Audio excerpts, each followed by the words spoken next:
आप परमेश्वर को अकाल पुरख कहें,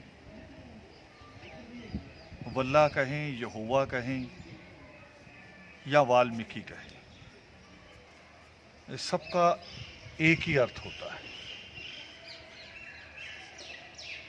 और उसके आगे भी है।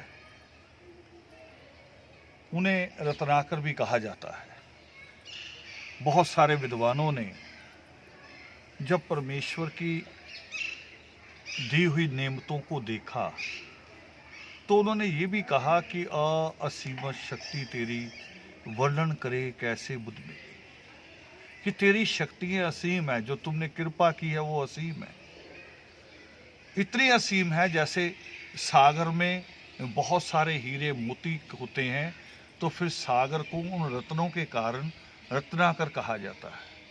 और यही रत्नाकर शब्द सृष्टिकर्ता वाल्मीकि दयावान के लिए भी इस्तेमाल होता है, जिन्होंने इंसान के जीने के लिए इस सारे जीवन को कैसे जीना है उसके लिए पावन योग सृष्टि दिया। आदमी के हृदय की कोमल भावनाओं को किस तरह व्यक्त करना है उसके लिए काव्य दिया, और उसी काव्य को अपने आनंद के लिए कैसे इस्तेमाल करना है उसके लिए संगीत दिया। सृष्टिकर्ता वाल्मीकि दयावान ने महामुनि मतंग को संगीत की शिक्षा दी और आज दुनिया की हर लाइब्रेरी में जो सबसे बड़ी किताब संगीत की है वो महामुनि मतंग की है और उन्होंने सृष्टिकर्ता वाल्मीकि दयावान से सीखा। तो परमेश्वर के बहुत सारे नाम हैं। हम सवाल कर लेते हैं कमलेश्वर क्यों? कमलेश्वर इसलिए कि जैसे कमल होता है तो कमल दो गुणों को लेके विख्यात है। एक तो जो आम संसार कहता है लोग कि कमल कीचड़ में खिलता है मगर कीचड़ को अपनी पंखुड़ियों से जुड़ने नहीं देता, उससे निर्लेप रहता है एक।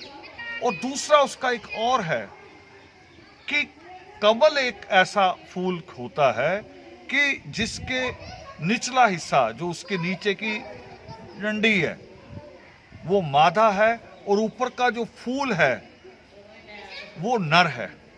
एक ही फूल में दोनों गुण ये कमल के फूल में होते हैं। और परमेश्वर को हम उसको कहते हैं कि तुम ही माता हो, तुम ही पिता हो, वो दोनों गुण उसमें रहते हैं, उनको उस दोनों गुणों के रूप में देखा जाता है। तो कमलेश्वर कहा, रत्नाकर कहा, उनको करुणा सागर कहा।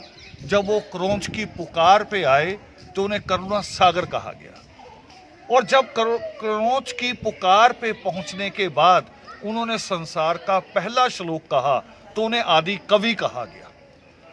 तो परमेश्वर के बहुत सारे नाम हैं। आप किस नाम से याद करोगे ये जरूरी नहीं है। जरूरी ये है कि परमेश्वर की शिक्षा पे आप चलो तो फिर परमेश्वर की अमृत वर्षा आपके ऊपर होती है।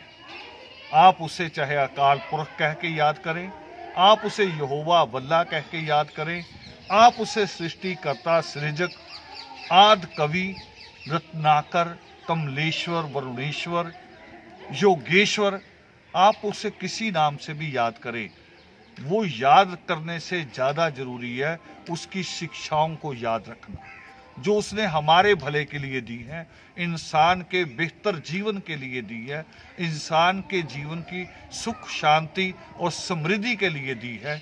वो परमेश्वर की उन शिक्षाओं को याद करना और उनके ऊपर चलना ये ज़्यादा जरूरी है। तो इस संदेश को हम वाल्मीकि तीर्थ से आपके लिए कह रहे हैं और उम्मीद करेंगे कि आप परमेश्वर वाल्मीकि दयावान की उन शिक्षाओं से जुड़ेंगे, उनकी शरण में आएंगे। भारद्वाज की तरह, माँ शबरी और माँ सीता की तरह, माँ कैकसी और महात्मा रावण की तरह आप उनकी शरण में आके वो पद प्राप्त करेंगे जिसको हम कहते हैं नित्यनेम में कि 7 वार के पाठ से सतगुण आए स्वभाव, हो जाऊं त्रिगुण तीर्थपुर, मिट जाए आवो जाओ, इसी जन्म में जान लूं मैं तू का यह भेद, परम पद मोहे मिल जाए, मिट जाए भेद अभेद। जय वाल्मीकि।